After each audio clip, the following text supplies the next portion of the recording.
ब्रह्म सूत्र के तृतीय अध्याय के तृतीय पाद के 29वें अधिकरण का विचार हम लोग कर रहे हैं। इस अधिकरण के 7 सूत्रों का विचार हो गया है। 8वें सूत्र का विचार कल प्रारंभ हुआ था। 8वें सूत्र से वेद व्यास जी इस अधिकरण के द्वितीय सूत्र में पूर्व पक्षी ने बताए हुए दृष्टांत का निराकरण कर रहे हैं। मनश्चितादि अग्नियों में कर्मांगत्व बताने के लिए पूर्व पक्षी ने दृष्टांत बताया था मानसवत। तो जैसे मनोग्रहादि मानस होने पर भी 10 रात्र याग के अंग है, ऐसे मनश्चितादि मानस होने पर भी कर्मांग होंगे।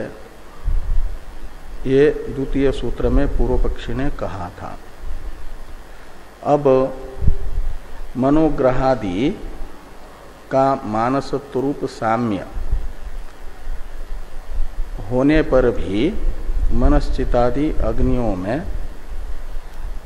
अनेक वैषम्य होने से, प्रधान वैषम्य होने से, और प्रधान वैषम्य यही है कि मनश्चितादि श्रुत्यादि बलवान प्रमाण से पुरुषार्थ हैं, ये निश्चित हुआ है। इसलिए प्रधान प्रमाण श्रुत्यादि से निश्चित जो मनश्चितादि में पुरुषार्थत्व है, उसका विरोध होगा यदि मनश्चितादि में कृत्वर्थत्व स्वीकार करेंगे। तो मानसत्व रूप साम्य मनोग्रहादि का मनश्चितादि में देख करके यदि कृत्वर्थत्व मानते हैं तो प्रबल प्रमाणों से निश्चित पुरुषार्थत्व का बात होगा, विरोध होगा। इसलिए कहा कि सामान्यात अपि 8वें सूत्र में न का अर्थ है मनश्चितादि नाम कृत्वर्थत्वम न। मनश्चितादियों में कृत्वर्थत्व नहीं है।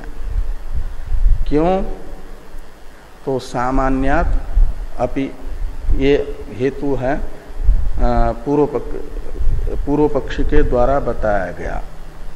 तो मनश्चितादि अग्नियों में मनोग्रहादि का मानसत्व रूप सामान्य दिखाने से भी कृत्वांगत्व मनश्चितादि में सिद्ध नहीं होता। ये न सामान्यात अपि इतने का अर्थ है। तो पूर्व पक्षी पूछेंगे कि क्यों नहीं होता? तो उपलब्ध है, ये हेतु बताया सिद्धांति ने। मानसत्व सामान्य से भी कृत्वर्थत्व सिद्ध जिस कारण से नहीं होता, वह कारण बताने वाला हेतु है, हेतु वाक्य है उपलब्ध है। और उपलब्ध का अर्थ है मनश्चितादि में प्रबल प्रमाण से पुरुषार्थत्व का निश्चय होने से। उपलब्धि का अर्थ है निश्चय। किसका निश्चय? तो पुरुषार्थत्व का। किसमें? तो मनश्चितादि में।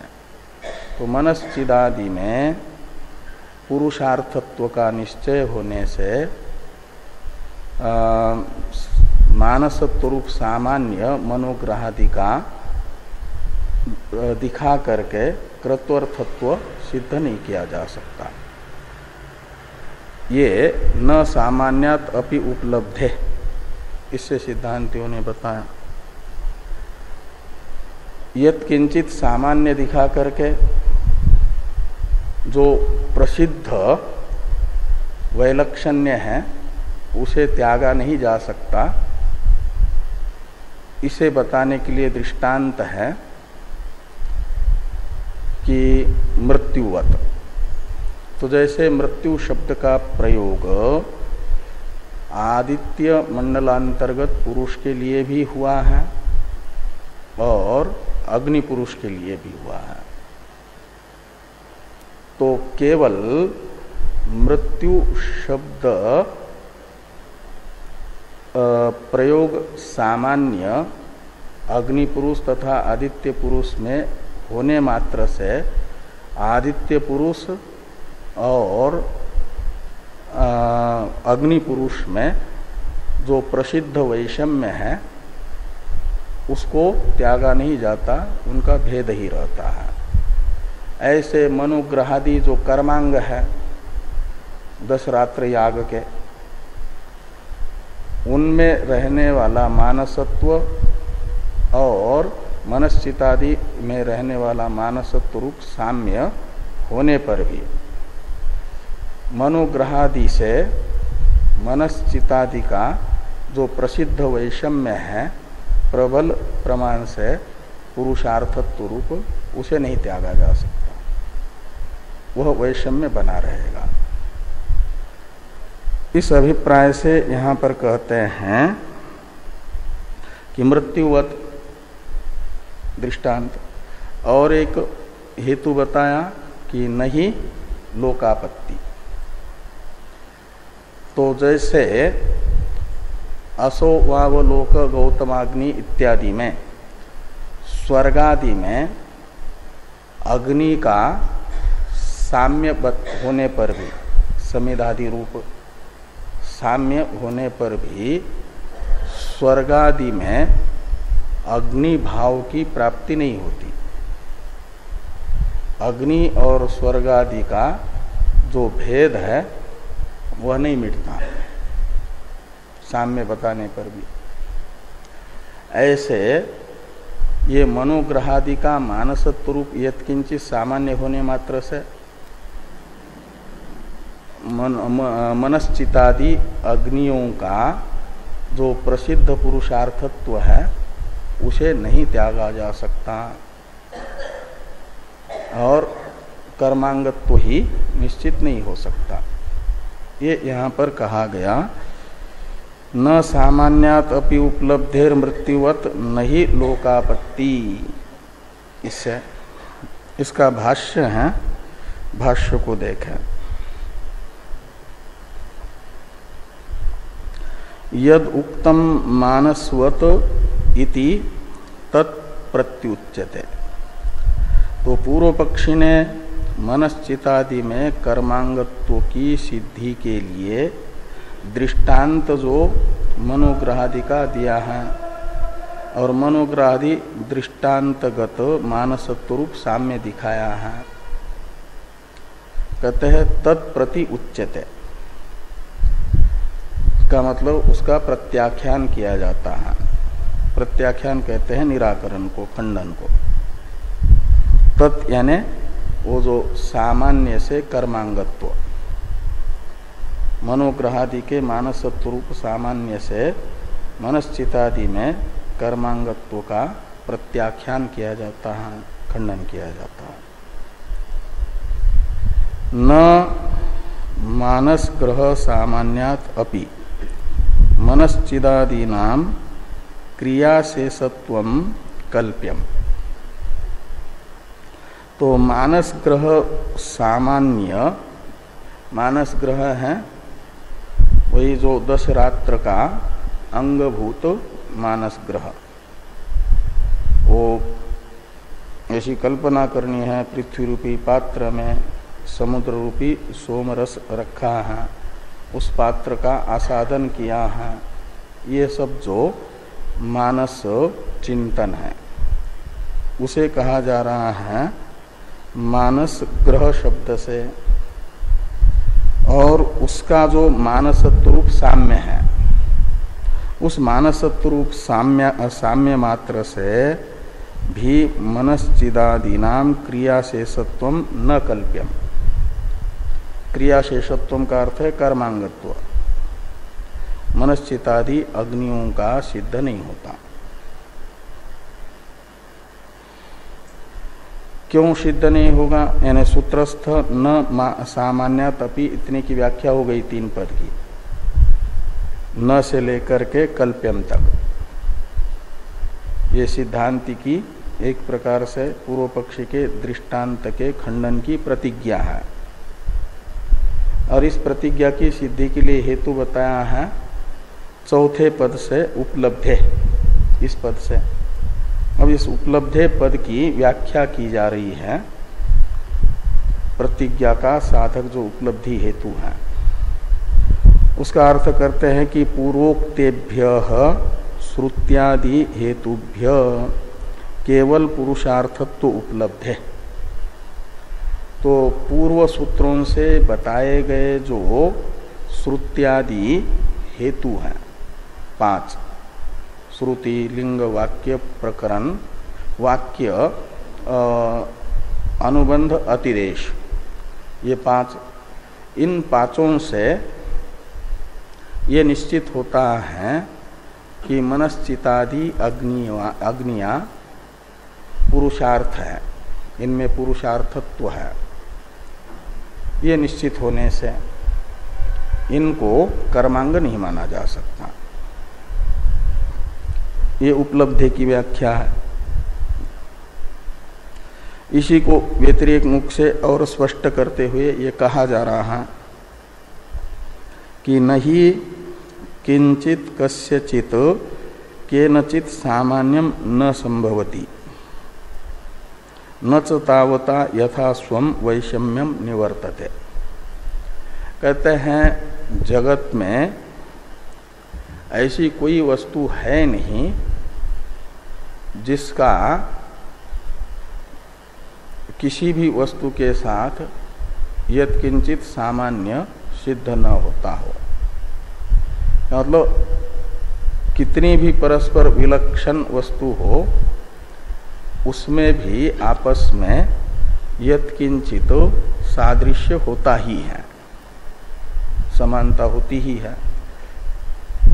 तो इसलिए तो संसार के हरेक वस्तु का यत्किंचित सादृश्य होने पर भी जो उनमें विद्यमान वैषम्य है उस सादृश्य को लेकर के वैषम्य का निराकरण नहीं किया जाता। वो वैषम्य समाप्त नहीं होता। हाँ, वस्तुत्व ही सामान्य रहेगा, सब में रहेगा। ज्ञेयत्व तो सामान्य रहेगा। हाँ, कई हैं जो केवल अन्वयी धर्म है वो सब में रहेंगे।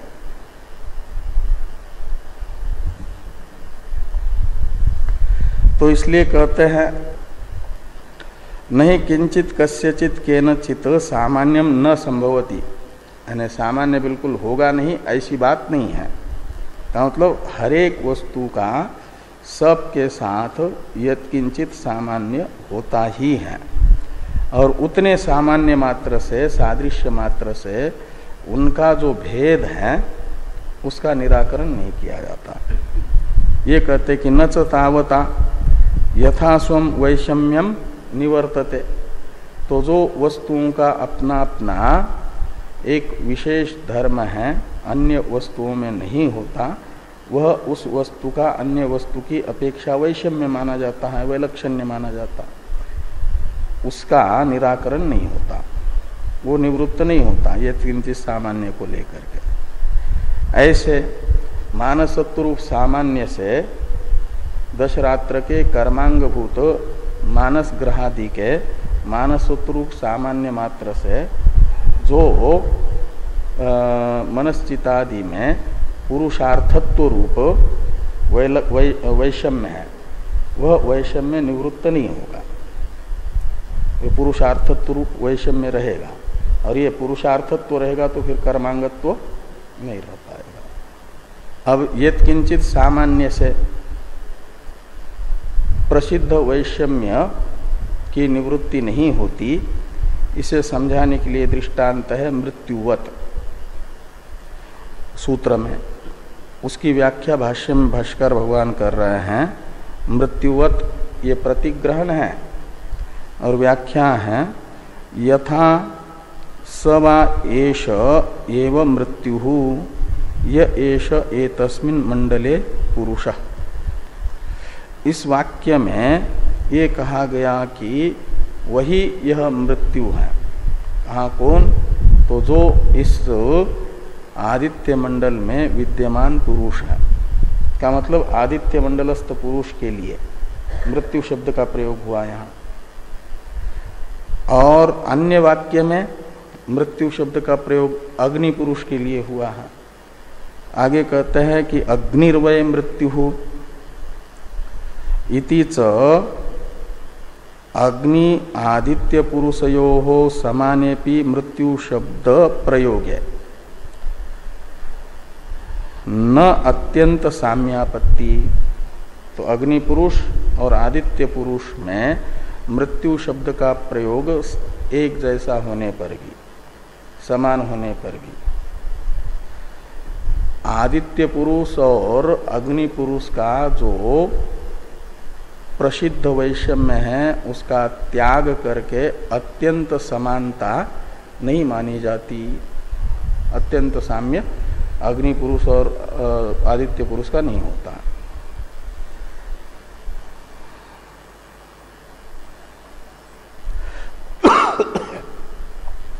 अब नहीं लोकापत्ति, ये जो सूत्रांश है इसकी व्याख्या कर रहे हैं। यथाच असौ वावलोको गौतमाग्नि तस्य आदित्य एव समित इत्यत्र न समिदादि सामान्यात् लोकस्य अग्निभावापत्ति।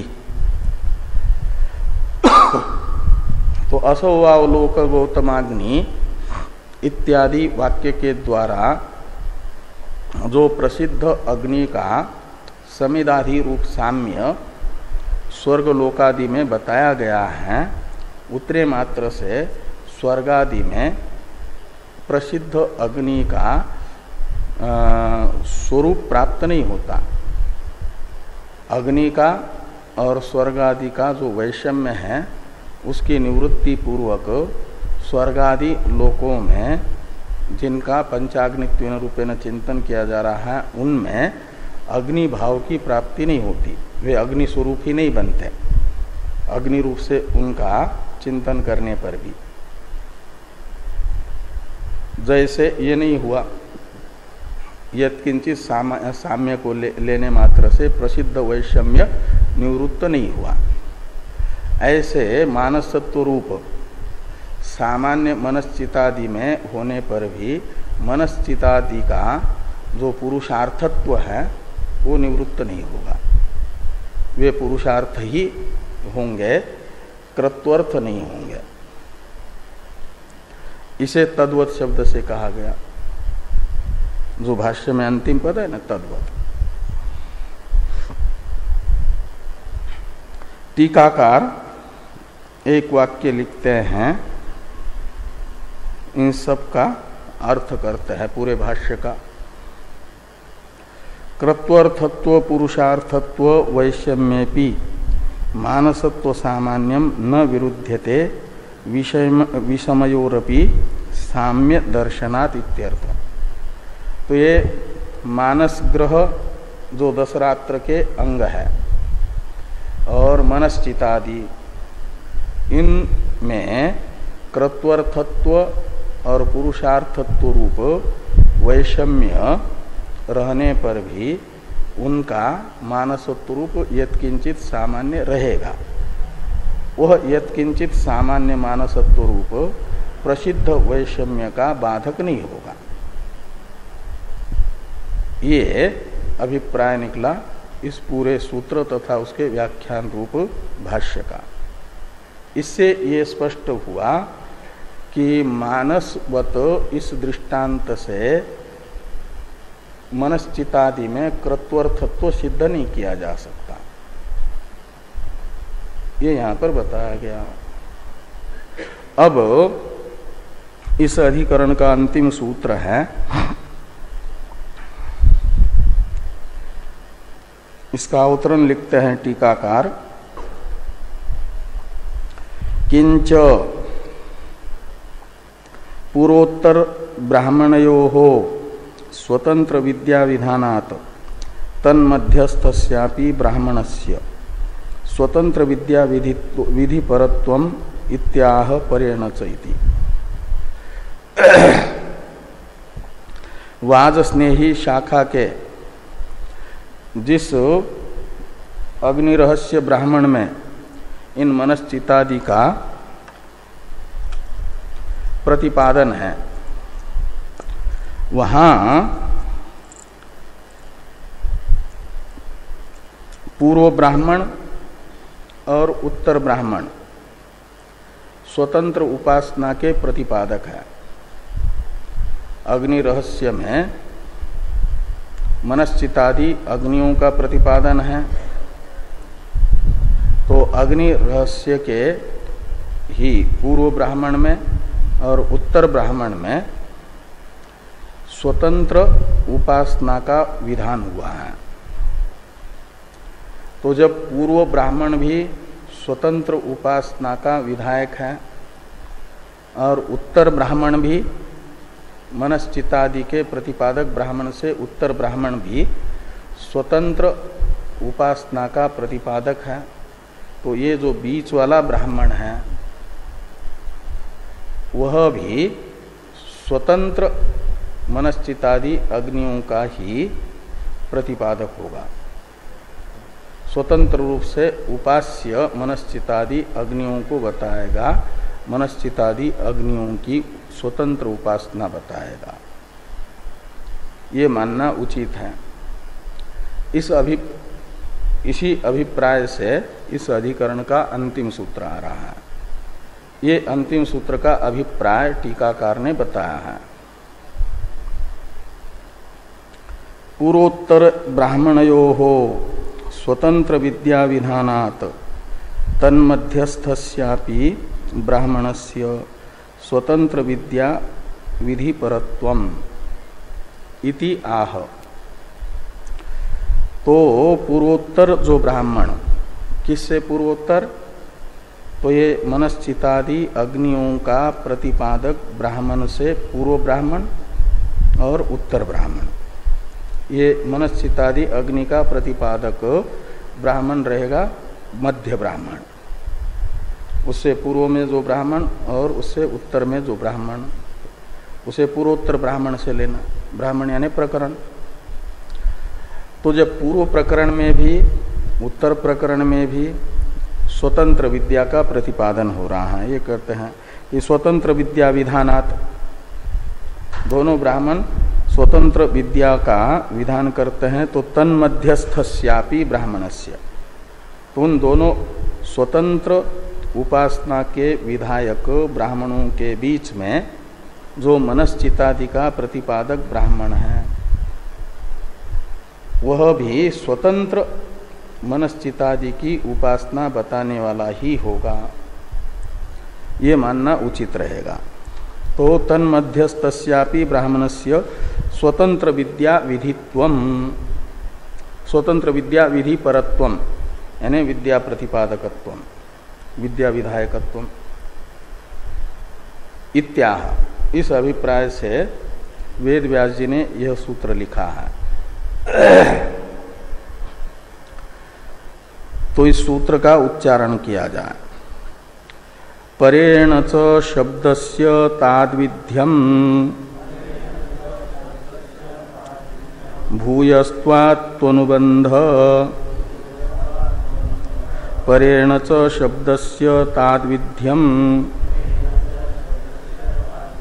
भूयस्त्वात्वनुबंध।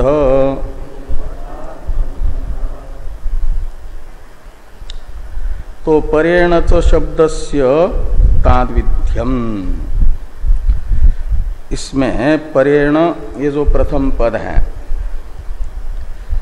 इससे लेना उत्तर ब्राह्मण को, पर ब्राह्मण यानी उत्तर ब्राह्मण। यहाँ पर सर्वनाम है, वह उत्तर ब्राह्मण का परामर्शक है। किससे उत्तर ब्राह्मण?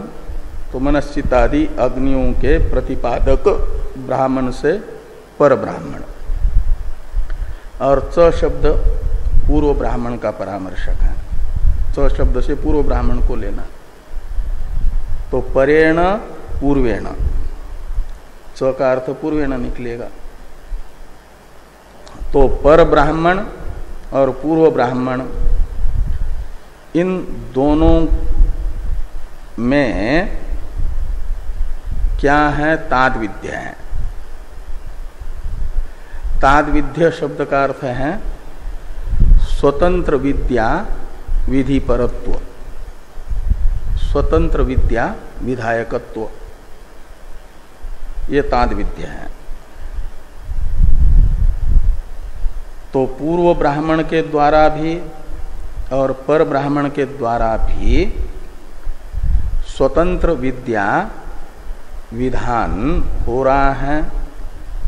अतः पूर्वोत्तर ब्राह्मण की समानता के लिए शब्दस्य, इस षष्ट्यंत शब्द से लेना जो प्रकृत ब्राह्मण है, मनश्चितादि अग्नियों का प्रतिपादक ब्राह्मण, उसे शब्दस्य से लेना, सूत्रस्थ शब्द से, षष्ट्यंत से। तो प्रकृत ब्राह्मण का, ब्राह्मण में ताद्विध्यम, शब्दस्य ताद्विध्यम का मतलब मनश्चितादि के प्रतिपादक ब्राह्मण में स्वतंत्र विद्या विधि परत्व है। ताद्विध्यम शब्द का अर्थ है स्वतंत्र विद्या विधायकत्व, स्वतंत्र विद्या विधि परत्व। ये शब्द से यानी इस ब्राह्मण में भी, ब्राह्मण का भी ताद्विध्य है। अर्थ यह ब्राह्मण भी स्वतंत्र विद्या का विधायक है। क्यों? तो परेण पूर्वेण, तो जब पर ब्राह्मण से यानी उत्तर ब्राह्मण से तथा पूर्व ब्राह्मण से स्वतंत्र विद्या का ही विधान हो रहा है, तो बीच वाले शब्दस्य, शब्द से ग्राह्य ब्राह्मण से भी स्वतंत्र विद्या का ही विधान होगा, ये मानना उचित है।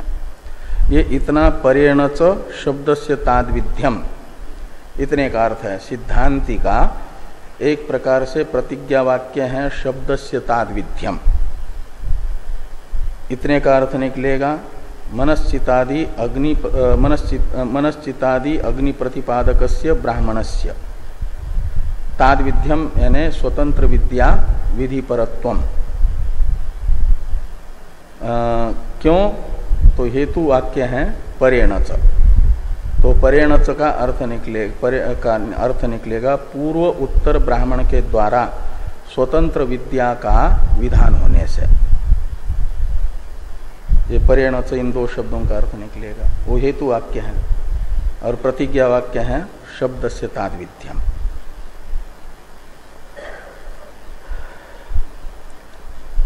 तो कहा यदि पूर्वोत्तर ब्राह्मण के अनुरोध से इस बीच वाले ब्राह्मण को भी स्वतंत्र मनश्चितादि अग्नियों की उपासना परक मानना है, तो फिर कर्म के प्रकरण में मनश्चितादि का पाठ क्यों है? स्वतंत्र प्रकरण में ही उपासना के इनका पाठ होता, कर्म प्रकरण में पाठ क्यों है? ये जो प्रश्न है पूर्व पक्षी का, इस प्रश्न का उत्तर देते हुए वेद व्यास जी ने सूत्र का उत्तरांश लिखा भूयस्त्वात्तु अनुबंध।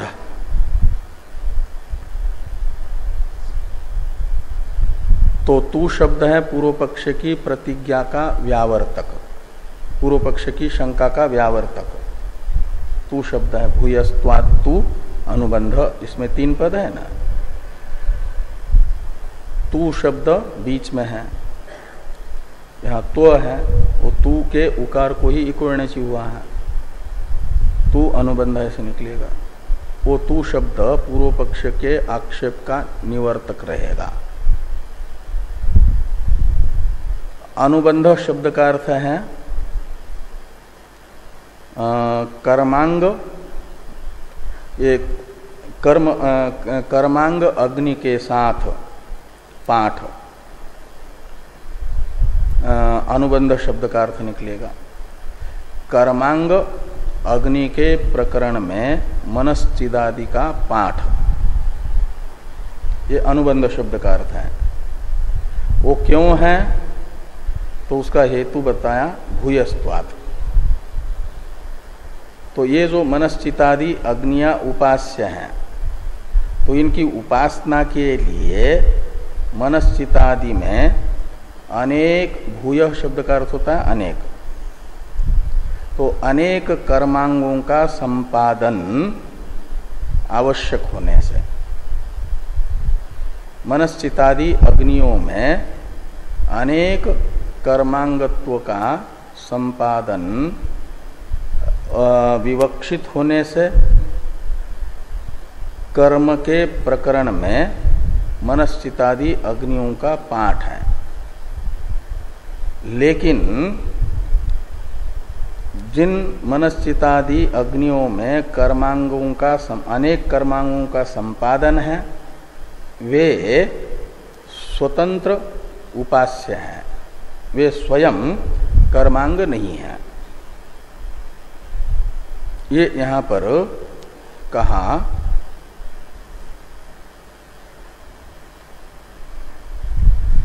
कि भूयस्त्वात्तु अनुबंध, इसलिए अनुबंध है का मतलब कर्म प्रकरण में पाठ है। कर्म प्रकरण में मनश्चितादि के पाठ का उद्देश्य है अनेक कर्मांगों का मनश्चितादि अग्नियों में संपादन करना है उपासना के लिए। इसलिए कर्म प्रकरण में मनश्चितादि अग्नियों का पाठ है, कथन है। इस प्रकार ये सूत्र का अर्थ निकलेगा। भाष्यकार भगवान इसी प्रकार का अर्थ बता रहे इस सूत्र का। तो भाष्य को देखिए, परस्तात् अपि अयम वावलोक येषो अग्निश्चितः इति अस्मिन् अनंतरे ब्राह्मणे स्ताद् विध्यम केवल विद्या विधित्वं शब्दस्य प्रयोजनं लक्ष्यते न शुद्ध कर्मांग विधित्वम्। तो परेण का अर्थ करते हुए कह रहे हैं कि परस्तात् अपि का मतलब पर ब्राह्मण में भी, उत्तर ब्राह्मण में भी। वो उत्तर ब्राह्मण कौन है? तो अयम वावलोक येषो अग्नि ही चितः, ये इत्यादि हैं पर ब्राह्मण। इति अस्मिन् अनंतरे ब्राह्मणे का अर्थ है उत्तर ब्राह्मण में। वो ताद विध्यम का अर्थ है, ताद विध्यम का अर्थ करते हैं केवल विद्या विधित्वम। सूत्रस्थ ताद विध्यम का अर्थ कर दिया। वह शब्दस्य प्रयोजनम, शब्द का प्रयोजन यानी उद्देश्य केवल विद्या विधित्व प्रतीत हो रहा है। लक्ष्यते का अर्थ है प्रतीयते। न शुद्ध कर्मांग विधित्वम, ये उत्तर ब्राह्मण केवल कर्मांगों का विधान करने वाला नहीं है, अपितु स्वतंत्र विद्या का विधायक है। कैसे आपको ये ज्ञात हुआ कि उत्तर ब्राह्मण में स्वतंत्र विद्या का विधान है, कर्मांग मात्र का प्रतिपादन नहीं है? ये आपने कैसे जाना उस उत्तर ब्राह्मण का प्रतिपाद्य ये है करके? तो इस प्रश्न का उत्तर देते हुए भाष्यकार भगवान कहते हैं केवल उपासना का फल वर्णन श्रुति कर रही है, महात्म्य बता रही है। कर्म की, केवल कर्म की निंदा करते हुए स्वतंत्र उपासना के प्रशंसा से यह ज्ञात हुआ कि स्वतंत्र उपासना वहां पर विधेया है। इस अभिप्राय से आगे वाला वाक्य लिखते हैं भाष्यकार भगवान कि तत्र ही, तत्र यानी उत्तरस्मिन् ब्राह्मणे ही, ये जो उत्तर ब्राह्मण है उसमें ये एक वाक्य आया, केवल स्वतंत्र उपासना का प्रशंसक और कर्म का निंदक वाक्य। विद्यया तद आरोहन्ति यत्र कामा परागताः न तत्र दक्षिणायन्ति ना विद्वांस तपस्विना। कहते हैं यत्र कामा परागताः, तो जहां काम समाविष्ट है, का मतलब जो संसार के सारे अभीष्ट सुखों का जिसमें अंतर्भाव होता है तदात्मक है। हाँ हाँ, यानी सातिशय आनंद में जो सर्वोत्कृष्ट आनंद है, आनंद मीमांसा में मानुषानंद से प्रारंभ करके सातिशय आनंद में उत्तरोत्तर शतगुणत्व बताया गया है, 100 गुना अधिक्य। तो विराट के आनंद से भी 100 गुना अधिक आनंद वो है हिरण्यगर्भ का आनंद, सूत्रात्मा का आनंद। और वो सूत्रात्मा के आनंद में काम्यन्तेति कामाः इस व्युत्पत्ति के अनुसार मानुष्यानंद से लेकर के विराडानंद तक जितने भी निकृष्ट आनंद हैं वे परागत हैं, का मतलब समाविष्ट है, उससे निकृष्ट है। उन दोनों की तुलना में जो उत्कृष्ट होगा उससे माना जाता है निकृष्ट परागत हो गया। तो उत्कृष्ट है हिरण्यगर्भानंद, बाद में तो वो आत्मानंद ही होता है, निरति से आनंद है वो। तो ये जो यत्र कामा परागता, इसमें यत्र शब्द से लेना जिस सातिशय आनंद में सारे सातिशय आनंद निहित है, ऐसा जो सर्वोत्कृष्ट आनंद है सातिशय आनंदों में, वो है केवल उपासना का फलभूत हिरण्यगर्भानंद। और उस हिरण्यगर्भ लोक में हिरण्यगर्भ का सायुज्य भी प्राप्त करते हैं। 4 प्रकार उपासना के तारतम्य को लेकर के वो फल प्राप्त करते हैं, 4 प्रकार का। वो विद्या, वो किससे? तो विद्या, वो विद्या है उपासना, स्वतंत्र उपासना। तो विद्या यानी उपासनया तद आरोहंती, वह हिरण्यगर्भ पद को आरोहंती यानी प्राप्त कर लेते हैं, ब्रह्मलोक में चले जाते, हिरण्यगर्भ लोक में चले जाते हैं, वहां सायुज्य प्राप्त करते हैं उत्तरायण मार्ग से। तो जो उपासक है विद्यारूप साधन से संपन्न है, उपासना से संपन्न है वो, तो उपासना उन्हें वहां ले जाएगी। और कौन नहीं जाते हैं? तो कहते हैं न तत्र दक्षिणायन्ति, तो दक्षिणा यानी कर्मिण, यहां दक्षिणा शब्द से केवल कर्मियों को लेना। तो केवल कर्मी गृहस्थ भी नहीं जाते हैं। और वानप्रस्थ जाएंगे, तो कहते वानप्रस्थ भी यदि उपासना से रहित केवल तपस्या में लगे हुए हैं तो वे भी नहीं जाते हैं। इस अभिप्राय से कहते हैं कि न अविद्वांस तपस्विनः, तो अनुपासक जो तपस्वी हैं वानप्रस्थ, वे भी केवल वानप्रस्थ आश्रम के कर्म का मात्र पालन कर रहे हैं, वे कर्मी को प्राप्त होने वाले लोक में ही चले जाएंगे। न कि वो तत्र का मतलब हिरण्यगर्भ लोक में नहीं जाएंगे। तो इस प्रकार यहाँ पर कहते हैं इति अनेन श्लोकेन केवलम कर्म निंदन। तो इस श्लोक से श्रुति केवल कर्म की निंदा करते हुए क्या कर रही है? विद्याम संसन प्रशंसन इदम गमयति। इदम गमयति का अर्थ है केवल विद्यापरत्व। उत्तर ब्राह्मण का ये जिस ब्राह्मण में आया है श्लोक मंत्र, वो उत्तर ब्राह्मण में आया है।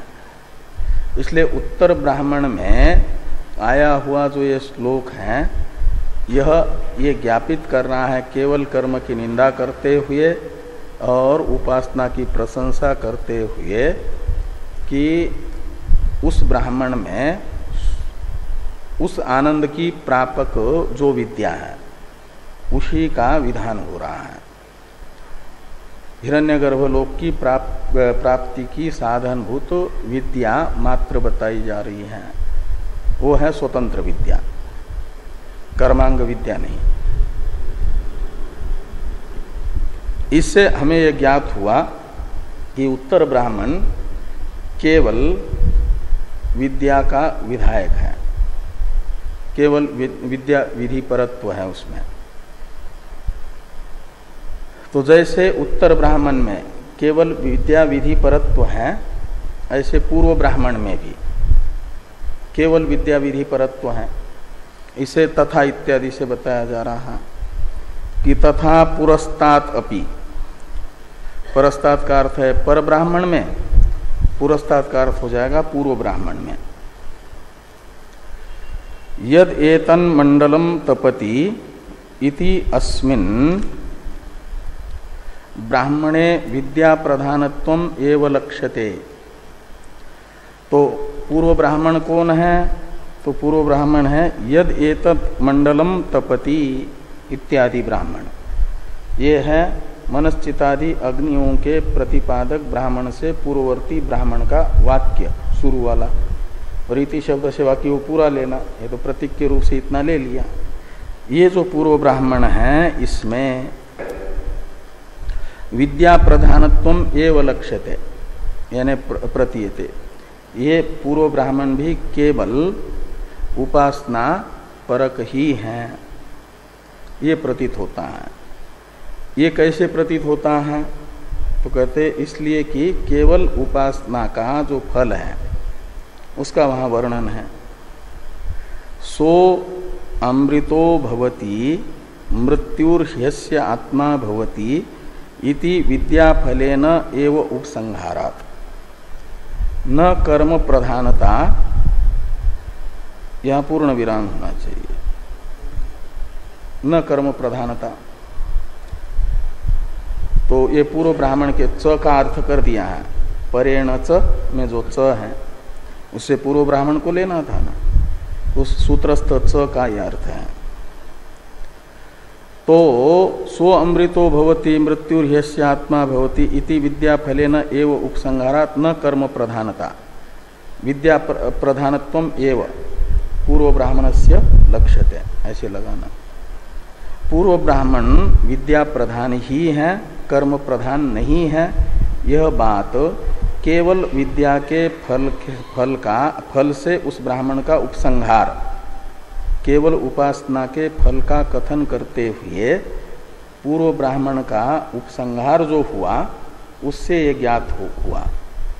उपसंहार में तो उपक्रम उपसंहार में उस अर्थ की चर्चा होती है जिस अर्थ में ग्रंथ का तात्पर्य है। उपक्रम उपसंहार तो ग्रंथ के उपक्रम उपसंहार का एकार्थत्व, ये ग्रंथ के तात्पर्य निर्णायक प्रमाणों में से एक प्रमाण है। तो उपक्रम में भी उपासना की चर्चा है और उपसंहार में भी उपासना के फल का वर्णन है। इससे प्रतीत होता है कि पूर्व ब्राह्मण में केवल उपासना का विधान ही प्रधान है, कर्म प्रधान पूर्व ब्राह्मण नहीं है।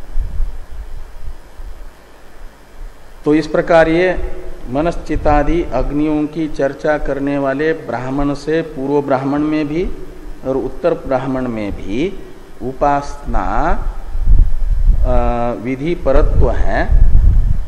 तो ये बीच वाला जो ब्राह्मण है वह भी अपने पूर्वोत्तर ब्राह्मण के तरह केवल उपासना परक ही होगा, ये मानना उचित है।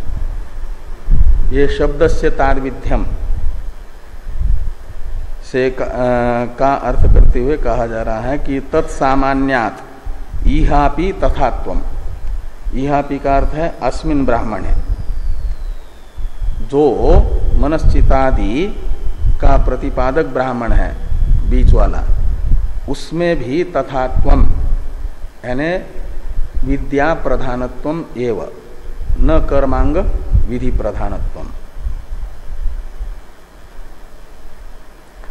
तो इस प्रकार ये शब्दस्य ताद्विध्यम, परेण च शब्दस्य ताद्विध्यम, यहाँ तक के सूत्र की व्याख्या हो गई।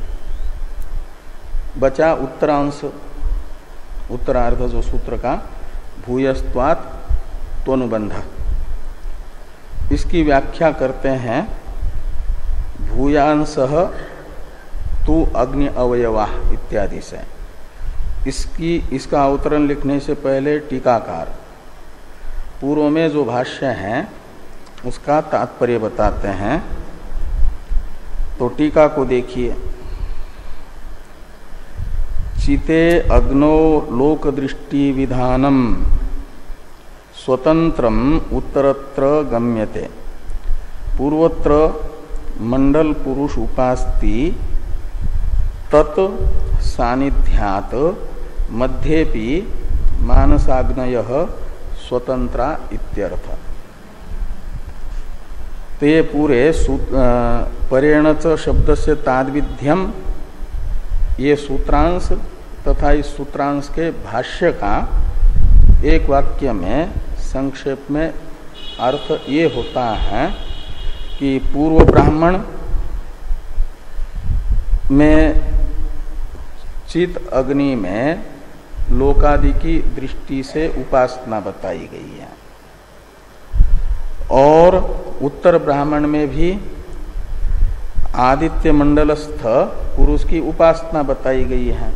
वे दोनों स्वतंत्र उपासनाएं हैं, इसलिए पूर्वोत्तर ब्राह्मण स्वतंत्र उपासना परक है, और स्वतंत्र उपासना परक दो ब्राह्मणों का सानिध्य प्राप्त है बीच वाले ब्राह्मण को, इसलिए वह भी सानिध्य प्रमाण से, सानिध्य प्रमाण कहा जाता है जो 6 प्रमाण है उसमें से 5वें प्रमाण को। 6 प्रमाण कौन है? श्रुति, लिंग, वाक्य, प्रकरण, स्थान, समाख्या। तो स्थान को सानिध्य कहते हैं। स्थानम सन्निधि अर्थशास्त्र में वो स्थान इस प्रमाण का लक्षण करते हुए अर्थशास्त्रकार ने कहा, अर्थशास्त्र का अर्थ ये जो वित्त शास्त्र वो नहीं, यहाँ अर्थशास्त्र मीमांसा का प्रथम ग्रंथ, तर्क शास्त्र का प्रथम ग्रंथ है तर्क संग्रह, ऐसे एक अर्थ संग्रह है, उसमें बताया गया है कि वह स्थानम सन्निधि, स्थानम सन्निधि। तो ये सानिध्यात जो कह रहे हैं तो सन्निधि प्रमाण से, जब स्वतंत्र उपासना का प्रतिपादन करने वाले दो प्रकरणों का सानिध्य रूप स्थान प्रमाण है, तो उससे ये निश्चित होता है कि बीच वाला भी कर्मांग का विधायक नहीं अपितु स्वतंत्र उपासना का विधायक है। तो ये कहा कि तत्सानिध्यात, इसमें तत्शब्द से दोनों ब्राह्मणों को लेना, स्वतंत्र उपासना के विधायक पूर्वोत्तर ब्राह्मण के सानिध्य से मध्येपि यानी बीच वाले ब्राह्मण में भी मानसाग्नय स्वतंत्रा, ये परेण च शब्दस्य ताद्विध्यम इस सूत्र तथा इसके व्याख्यान रूप भाष्य का अर्थ है। अब सूत्र का जो उत्तरार्ध है भूयस्त्वात्तु अनुबंध, इसका व्याख्यान भाष्य का अवतरण लिखते हैं एक प्रश्न के रूप में टीकाकार। तरहि क्रिया अग्निना सह पाठः किमर्थम इत्यत आह भूयांसस्तु इति। तो कहते हैं तरहि का अर्थ है यदि पूर्वोत्तर ब्राह्मण के सानिध्य से मनश्चितादि अग्नियों की स्वतंत्र उपासना परक ही इस ब्राह्मण को मानना है, तो फिर कर्म के पास में पाठ का क्या प्रयोजन है? कर्म प्रकरण में मनश्चितादि अग्नियों के पाठ की क्या गति होगी, कैसा सार्थक्य होगा? ये पूछा गया कि क्रिया अग्निना सह पाठ, तो क्रियाग्नि का मतलब कर्मांग के साथ इन मनश्चितादि अग्नियों का पाठ का क्या उद्देश्य है? इत्यत आह। हाँ, तो इस प्रश्न का उत्तर देने के लिए सूत्र का उत्तरार्ध लिखा है व्यास जी ने, और भाष्यकार भगवान उसकी व्याख्या कर रहे हैं कि भूयांसः तु अग्नि अवयवा संपादयितव्या विद्यायाम इति एतस्मात् कारणात् अग्निना अनुबध्यते विद्या न कर्मांगत्वात्।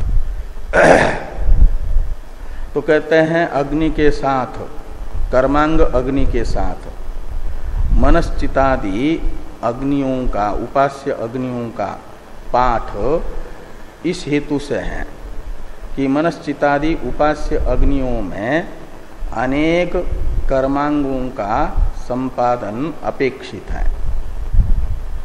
उन अनेक कर्मांगों का संपादन अपेक्षित होने के कारण कर्मांग भूत अग्नि के साथ मनश्चितादियों का पाठ है, न कि मनश्चितादि में कर्मांगत्व की सिद्धि के लिए। ये यहाँ पर कहा कि भूयांसः तु अग्नि अवयवाः संपादयितव्या विद्यायाम इति ये तस्मात् कारणात्, इसी कारण से अनेक कर्मांगों का संपादन उपासना में करना है। इस उद्देश्य से अग्निना अनुबध्यते विद्या, उपास्य मनश्चितादियों का अग्नि के साथ पाठ है, अनुबध्यते यानी पठ्यते। न कर्मांगत्वात्, जैसे पूर्व अग्नि कर्मांग है, ऐसे मनश्चितादि भी कर्मांग है। ये दिखाने के लिए कर्मांग के साथ मनश्चितादि का पाठ नहीं है। अब पूरे अधिकरण का उपसंहार वाक्य है। इस सूत्र की व्याख्या तो यहाँ तक हो गई। न कर्मांगत्वात्, यहाँ तक सूत्र के उत्तरार्ध की व्याख्या है, भूयस्त्वात्तु अनुबंध। और ये जो उपसंहार वाक्य आ रहा है, ये है पूरे 9 सूत्रात्मक एक अधिकरण हुआ ना, उस अधिकरण का उपसंहार वाक्य है। तस्मात् मनश्चिदादीनाम केवल विद्यात्मकत्व सिद्धि। तस्मात् का अर्थ निकला प्रकरण प्रमाण की अपेक्षा बलवान श्रुत्यादि प्रमाणों से मनश्चितादियों में पुरुषार्थत्व का निश्चय होने से ये मनश्चितादि अग्नियां स्वतंत्र हैं, कर्मांग नहीं हैं, ये निश्चित होता है। ये स्वतंत्र उपास्य है। तस्मात् मनश्चिदादीनाम केवल विद्यात्मकत्व सिद्धि, यानी स्वतंत्र उपास्यत्व की सिद्धि। केवल विद्यात्मकत्व की सिद्धि का अर्थ है स्वतंत्र उपास्यत्व का निश्चय। इस प्रकार इस अधिकरण का विचार संपन्न हो जाता है।